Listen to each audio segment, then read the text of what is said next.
Hey guys, Cole here, and today I'm bringing you a video on search engine optimization or SEO to improve your web page traffic. So let's get into it.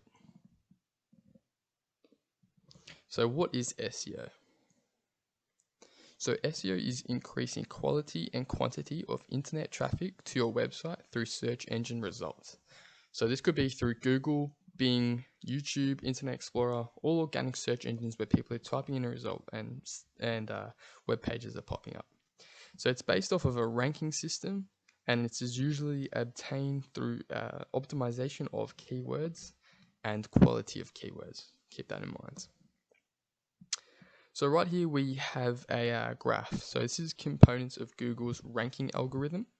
So at the top we have trust and authority of host domain. So we get that at 24%. So what that means is it's how what the domain is ranked on all of the websites. So a good way to get started is use Google Sites or Medium, which are web page builder sites that will come up in your domain name, and they can get ranked quite easily if it's a low volume product or low volume niche that you're targeting, as they have a high ranking and Google forces these to the top. Or if you have a good host domain already and it's got a lot of trust and authority with it, then you can feel free to use that. Social graph metrics has got to do with like Instagram, Facebook, how they link to your page, and also links through those. We got in the green, we got traffic, so that's how much traffic your web page is already receiving. So like if your web page is already quite a popular web page, you have a high chance of being forced to the top. Registration, the hosting data. So it's also got to do with your hosting and how you actually set that up within your website. So there's got little intricate details I can show you guys in another video of how to do that. You've got on-page keyword usage, which is a massive one. So that's within your content, how well you use keywords, the quality and quantity of the keywords, not spamming it, but using it in an effective way and using related keywords to keywords that people search up. So that's a really big one. And I will be making a video on that in the future. Anchored text of external links to the page. So that's external links from other pages that link to your page that is indexed, and also external links on the page also have a factorization in that. And then link popularity to the specific page. So yeah, exactly how many people are clicking on these links to the page, and that's really forcing this up to the top because the more traffic, the better. Awesome. So as main one we've talked about is keywords. So this can do exact keyword match or with partial match. As I said, a good one, I'll give you examples between vegan food, vegan dog food. If someone searches in vegan dog food, another partial match that is vegan pet food. So just little changes that Google kind of pairs in the same kind of category. We got the quality and quantity of keyword content as relevance. That's a massive one. Just you got to make sure your content is using these keywords in an effective and efficient way that I will be showing you in another video, which is very important because that is how you're actually going to get your page ranked. And not only that, you're going to keep your audience involved. People are going to want to come back because you're giving them what they want, what their keyword is. You're giving them the useful information that they're looking for. And content length and keyword uniqueness. So content length is a huge one because if you're like, say you could remaster someone's work and increase the content on it, and that could force your page to the top because Google likes long worded pieces. So if someone has 3,000 words, you have 4,000, Google really likes to pick the longer one because they believe you have more better content in it if you're also using the keywords. And with keyword uniqueness, that's got to do with partial matches and stuff like that. So I've just showing you some SEO and keyword tools. So SEMrush is by far probably I'd say the better one because for the fact it comes with so many more resources and so many more ideas and stuff that you can use. Like this one, the SEMrush also has trafficking, like being able to traffic your website and split testing, and it also has your SEO optimization, so how well, and also keyword researching. Whereas SEOpressor is more of just a keyword research tool, so it's really you can kind of see down here. It's got plugins and like keywords that you can search in, and you can see the volume of these, and that'll give you a really good idea of what type of keywords you want to use in your content. These are two really good ones. I'll put a link in the description to both of these, and I think they both have free trials, so you can check those out. Next we've got paid advertising influence. So I know a lot of people kind of get turned away from creating blogs and creating stuff like promoting things because they believe that the paid advertising influence. So as you see, ads pop up at the top of our results. As you can see, ad, they're all ads for dog treats, and also for some search results, you're getting Wikipedia and IMDb data. So if you're searching up World War II or something, that's going to be the first thing you come up.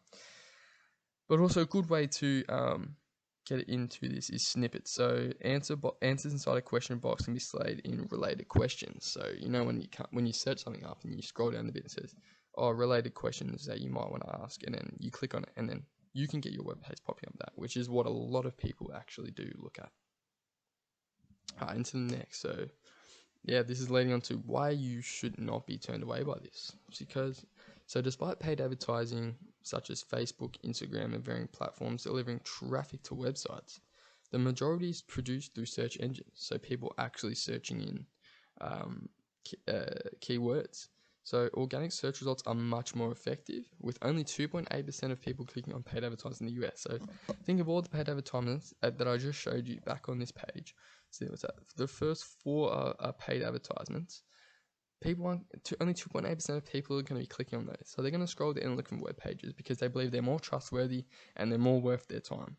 Which is, I think myself, and I'm not sure about you guys, but that's what I'm like. I like to click on pages that aren't just advertisement because you don't like ads being forced down. You want actual content. So yeah, SEO provides traffic to websites for free, whereas paid advertising includes risks and investment. So you never know if that investment's even going to pay back to you. You might lose a lot of money from paid advertisements. So next we have Google SEO guidelines. So this is kind of the guidelines that that Google wants you to follow when you're actually search engine optimizing your page. So you want to make your pages primarily for the users, not for search engines. So make content that is actually good for your audience. Don't deceive your users. So avoid tricks intended to improve the search engine ranking. Don't just spam in vegan dog food, vegan dog food, vegan dog food, vegan dog food, vegan dog food, if it doesn't even relate to what you're writing, and if you're just forcing it in points where it's not going to make sense. Because first of all, your audience isn't going to like that. They're not going to come back. It's just going to be clicks and then they're going to go. And then Google's going to see that as spam and they're going to penalize your page and it's going to be forced down. So it's really not worth it. So if you follow these guidelines, it's a really good indicator of how you can go about that. And of course, as I said, I'll be doing a video on how to actually write an efficient SEO blog post. So yeah, get into the next page. Fulfilling user intent. So yeah, this is an important one. Don't trick search engines into ranking your page. Instead, provide what the user is looking for. The desired content is the user intent. So I've given you an example here, jumping higher. So some intent types are informational.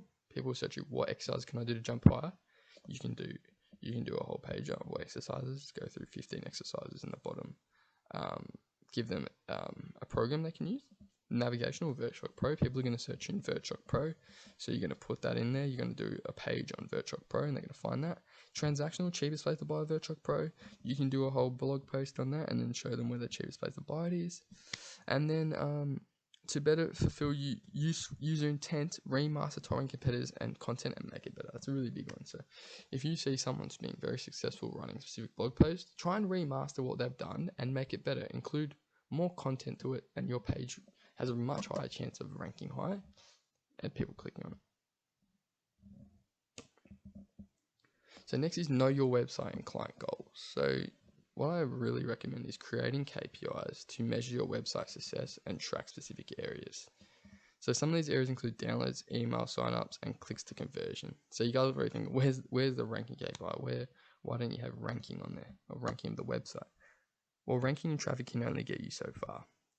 So there's no point in getting clicks if it isn't achieving your KPIs. Think about it. What's the point in getting clicks on your website if you're not getting clicks to conversion? What's the point in getting clicks if you're not getting email signups to create your digital asset? And what's the point in getting clicks if you're getting no downloads? Nobody's buying, nobody's doing anything with your website. They're clicking, they're going, and they're never coming back. So this is why these goals right here, these key performance indicators are important To get clicks to conversion, you need really good content that applies to the SEO principles. So that's a really big one to take. Depth. So there's three primary functions that are involved in this, and it's crawl, index, and ranking.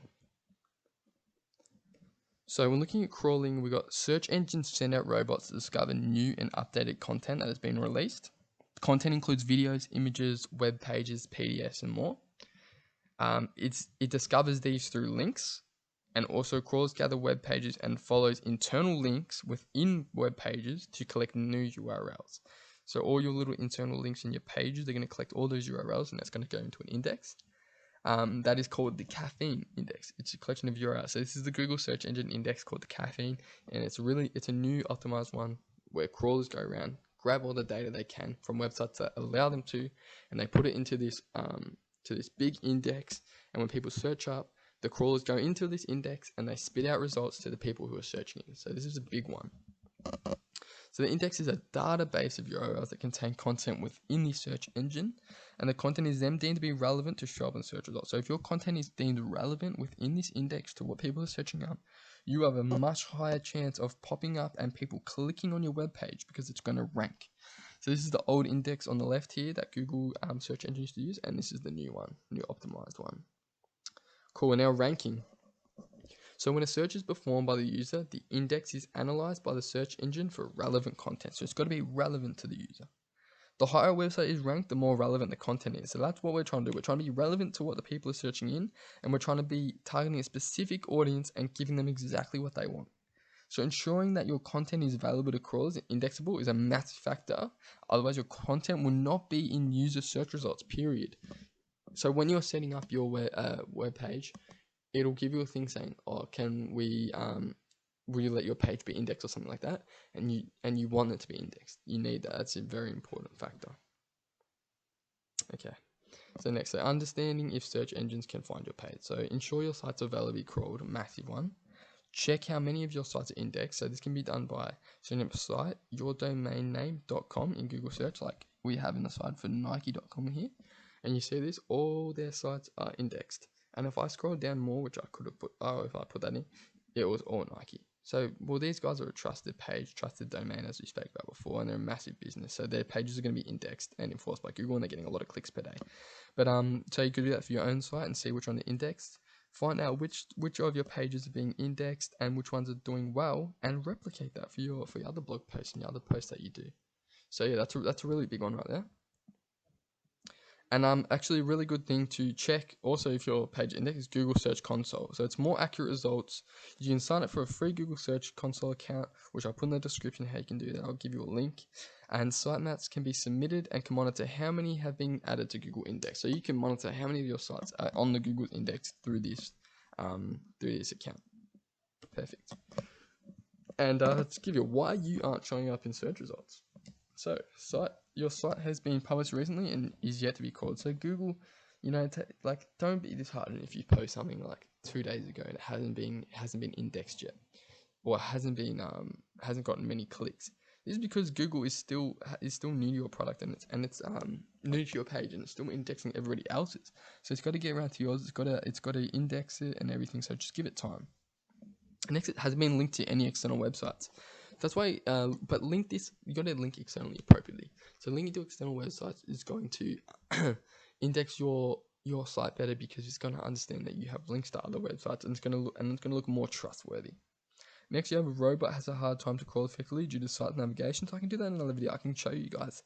There's little tools when you're setting up your website for site navigation to ensure that your site is available to be SEO optimized. So there's little intricate details in there that you got to do to ensure that your site's navigation is very easy for the robot to crawl through.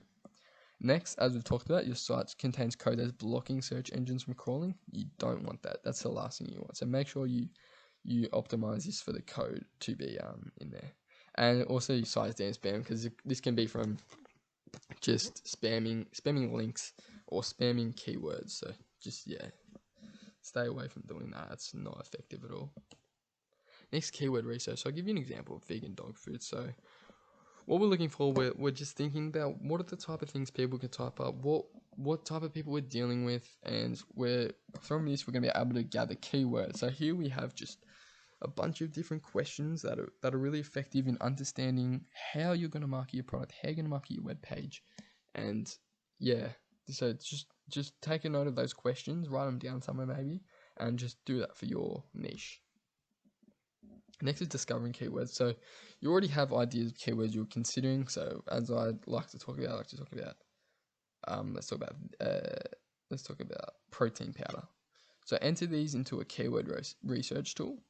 So through these common keywords we discovered, so if you talk about protein powder, you might also get creatine in there. You might also get weight increasing products. You might also get weight loss products, and you might get workout paging.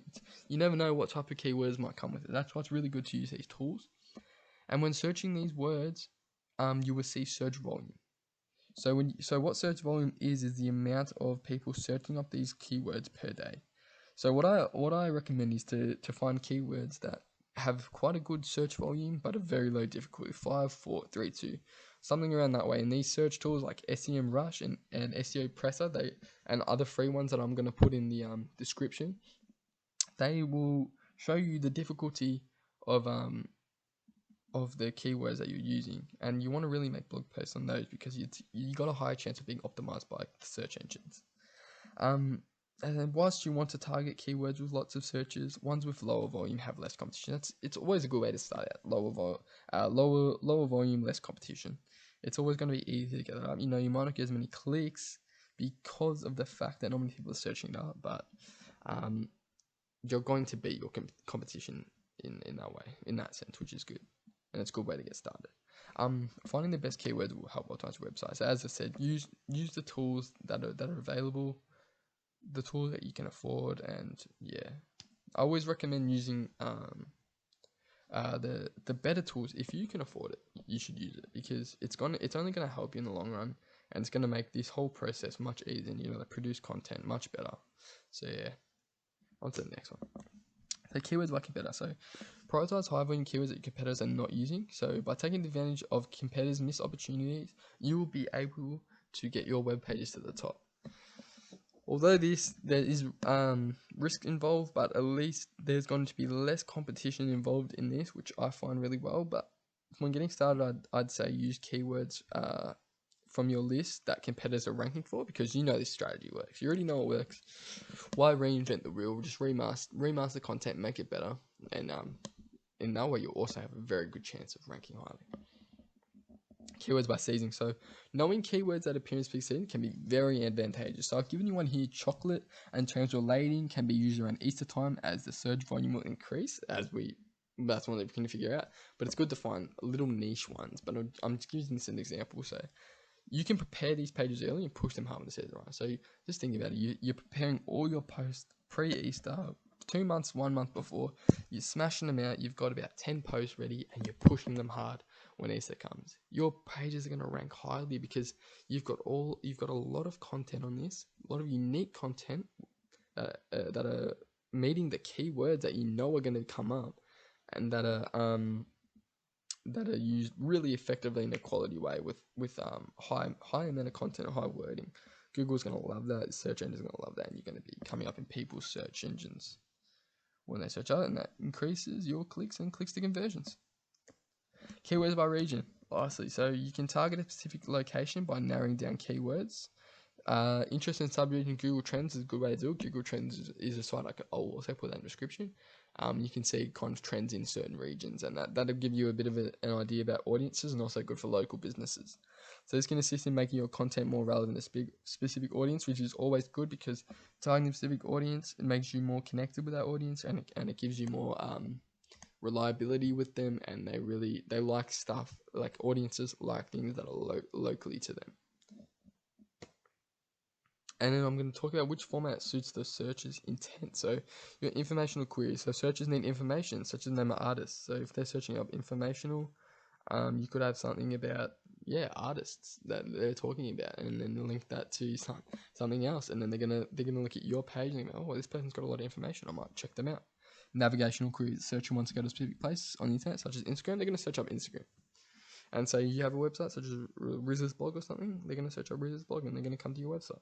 Transactional review, and you're going to come up in their transactional queries. They want to buy a new laptop, they're going to have a look at maybe reviews, they're going to have a look at what pops up as Service Pro 7. You could be there. Commercial investigation, the search wants to compare multiple products. Surface Pro 7 versus MacBook Pro. You could have a little comparison there.